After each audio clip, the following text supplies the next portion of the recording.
At the beginning of this science fiction story, we see Earth in such a deteriorated state that humans can no longer live there. Before long, humans had started to live on different planets across the universe. Since all the planet's inhabitants were maintaining their own boundaries, a revered committee was established to oversee the rules and regulations for everyone. Now we are shown a planet called Titanium, which has a large city in its center. However, just outside the city, there were huge invisible walls. These walls were there because beyond them were dangerous aliens and creatures of various species that could potentially kill humans instantly. The invisible walls prevented the aliens from entering. Inside the city of Titanium, we are shown some criminals in front of a military colonel who was outlining their crimes and explaining that they were about to face punishment. However, the colonel gave the criminals a chance to escape. He said that there was a large open space 100 kilometers away from there, and if any of them reached it alive, they would be spared. But if they failed, the dangerous aliens would kill them on the spot. The 10 criminals were brought to the invisible wall, but going beyond it was like inviting death. The colonel then brought forward a criminal named Erwin. Since Erwin had a cloth over his eyes, he couldn't see anything, so the colonel instructed him to move forward on his own. Erwin cautiously took his steps and felled a stone beneath his foot, which he hit with his foot against the invisible wall. This indicated that Erwin knew the invisible wall provided protection for them. The colonel then seized Erwin and removed the cloth from his face, revealing that Erwin was actually the colonel's secretary. However, Erwin had learned about the colonel's wrongdoing, which was why the colonel had deliberately made him a criminal. Before long, the colonel and his officers sent all the criminals to the other side of the invisible wall, which was then sealed again to prevent them from coming back. The colonel also provided them with a large steel box containing small weapons and food supplies. Now all the criminals had to embark on this dangerous journey. Among them was a criminal named Ben, who claimed, "I am your leader, and you will have to follow my orders." Owen directly told Ben that he did not follow anyone's orders. Another criminal named Aina joined Erwin, and Ben started to assert his authority over everyone. Meanwhile, the criminals abandoned everything and began searching for food in the steel box. Ben, however, had a different attitude and took control of the entire steel box for himself. Erwin started threatening Ben, saying he would kill Ben's people unless Ben provided him with some food packets. Ben had to comply, and thus, Erwin and Aina took the large steel box and began moving away. Ben, along with the rest of his group, went in another direction. None of them had any idea about the frightening events that were about to unfold. As Erwin and Aina continued forward, another criminal named Layla, who was part of Ben's group, approached them. Layla said she wanted to join their group. Although Erwin did not want to refuse Layla, they only had enough food and drink supplies for 2 people for survival. Before they could discuss anything, an explosion occurred, and the 3 of them had to save their lives by hiding behind a rock. We then see the colonel operating a strange device. He was using this device to communicate with his president. The president was asking the colonel why they hadn't killed Erwin yet. Matthews, another soldier, explained that they couldn't eliminate Erwin until he came close to the magnetic field, so they needed to wait a bit longer. Meanwhile, Aina was cleaning her body with a small amount of water. Erwin immediately noticed a dangerous creature right behind Aina, so he took a cloth and went to capture the alien creature. He managed to grab the creature's tentacle using the cloth. Aina seized the opportunity and cut off the tentacle of the alien creature. The creature retreated underground, but Erwin used the tentacle to create a useful weapon. Shortly after, Ben and his remaining companions arrived. Ben demanded the steel box from Erwin and instructed his group to forcefully take it from him. However, Erwin now had the alien creature's tentacle, which he used like a whip to scare them away, leaving Ben and his group with no other option but to retreat. Erwin and Aina continued their journey, but when they looked back, they realized that Ben and his group were following them. Suddenly, Owen sensed that the dangerous creature was about to emerge from the ground. He and Aina lay down on the ground with the steel box for cover, knowing that the alien creatures were attracted to sound. As Ben and his group arrived at the location, the alien creature, which had been underground, detected their movements and began attacking them with its large tentacles. Ben and his companions, terrified, started fleeing in all directions. Ben ordered everyone to lie down on the ground, but one man, overwhelmed with fear, ran away. The alien creature detected him, captured him, and dragged him underground, resulting in his gruesome death. Continuing their journey, Owen and Aina saw that a large army of alien creatures was coming after them. To escape, they hid inside the steel box. The army of alien creatures passed over the box, and after a while, the immediate danger subsided. However, the steel box was severely damaged, so Owen had to leave it behind and move forward. Ben's remaining companions, exhausted, suggested that they should rest there for a while. Suddenly, Layla angrily said that if they rested, Erwin and Aina would get ahead of them.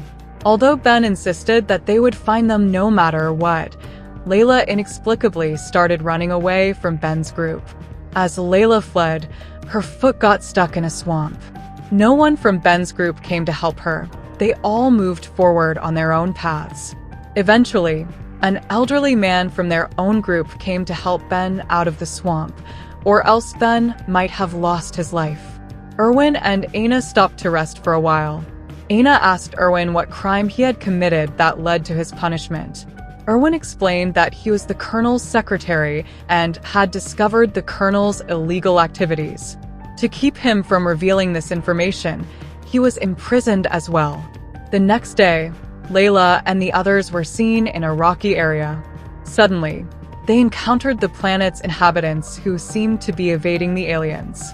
These people, who had not eaten for a long time, attacked Layla and the others upon seeing them. Aina, hearing Layla's screams, went to help her, but Erwin stopped Aina, saying that Layla was probably dead by now. He did not want to risk their lives by attempting a rescue because he had to ensure Aina's safety. Aina was furious with Erwin and accused him of being a coward. Erwin didn't understand why she thought he was scared, as he was only trying to save their lives. To prove his bravery, Erwin began shouting loudly and running from place to place, hoping the aliens would come to attack them because Aina had called him a coward. Aina realized that Erwin was doing all this just to protect her. Meanwhile, we see the elderly man and Ben, who had joined the rest of their group members hiding behind the rocks. Ben first captured Layla and began to kill her, as Layla had deceived him. When Layla realized that Ben was going to kill her, she revealed to him that the root of all this trouble was the Colonel and his men who were after Erwin. If they could capture Erwin and hand him over to the Colonel, they might save their own lives. Despite knowing this, Ben didn't stop killing Layla. She fled desperately to save her life, but was attacked by some dangerous alien tentacles. The aliens began dragging her underground with their small tentacles, tearing her body apart. Ben knew what to do next. He went to Erwin and asked to be included in their group. Although Owen had no trust in Ben, Aina agreed to help Ben out of humanitarian concern and let him join them. In the next moment, Ben struck Erwin on the head with an iron weapon, leaving him unconscious.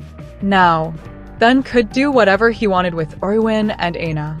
After a while, when Erwin regained consciousness, he found that Ben had captured both him and Aina. Ben was taking Erwin to the headquarters where Matthews and the Colonel were present. Ben quickly arrived at the headquarters with Erwin. He imprisoned Erwin in a cell and went to call Matthews. Shortly afterward, Ben met Matthews and informed him that he had captured Erwin. However, when Matthews came to see Erwin with Ben, Erwin had freed himself from the handcuffs and escaped. Matthews thought Ben was playing a joke on him and shot him. As Matthews looked around, he found Aina hiding in a corner like a mouse. Matthews captured Aina and pointed a gun at her, threatening that if Irwin didn't come forward, he would shoot Aina. Irwin, who was hiding behind a wall, heard everything but was unsure of what to do. At that moment, another criminal named Job arrived and pointed a gun at Matthews, demanding that he release Aina. Matthews offered to let Aina go if Irwin came forward. Irwin agreed and approached Matthews.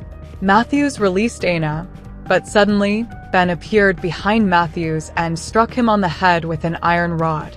Despite being on the verge of losing consciousness, Matthews managed to inject Aina with a tranquilizer, causing her to faint on the spot. Irwin tended to Aina and thanked Ben, who, heavily injured, succumbed to his wounds while laughing. Irwin carried Aina and, with Job, left the area. Remarkably, out of 10 criminals, only these 3 had survived. Upon exiting, Owen noticed that the area was filled with water, but had small patches of floating grass. Irwin quickly discovered that these patches of grass did not sink in the water. He suggested to Job that they could use the grass patches as a boat to escape. Irwin, Job, and Aina began to move forward on one of the grass patches. However, shortly after, Owen noticed that the grass patch was slowly filling with water. Aina, who had just regained consciousness, was panicked, fearing that the patch would sink and they would all perish. Job realized that with the 3 of them, the patch was becoming too heavy and sinking. Without informing Irwin and Aina, Job jumped into the water to save them. Irwin tried desperately to pull Job back, but Job had already chosen his fate. After floating on the water for a while, a large creature appeared and pulled Job underwater, meaning that Job was also lost. Irwin and Aina continued to move forward using the makeshift boat, unsure of where the path would lead them. After several hours of travel, they came across a massive dam. They fell into the dam with their boat, but despite the height, both Irwin and Aina survived. They reached the shore of an island named Happiness. Irwin appeared very tense, walking back and forth and holding his head. Aina asked him what was wrong, and Irwin explained that he had been to this place before and was trying to remember the code that Colonel had given him. There was a secret spaceship on the island that could help them escape, but Irwin had forgotten the last digit of the code needed to open the spaceship's portal. Aina suggested that he should focus and recall what the Colonel had told him. Irwin remembered that whenever he visited Happiness Island with the Colonel, he would always ask him a riddle about the number of planets in the solar system. Irwin always answered 8, but the Colonel would insist that there were 9. Aina guessed that the code might be 9. Although Irwin was skeptical about such an advanced spaceship having such a simple code, Aina insisted he should not overthink it. After repeated urging from Aina, Irwin decided to enter the code. Initially, he didn't enter the number 9, trying other combinations to verify if Aina was right or wrong, but kept failing.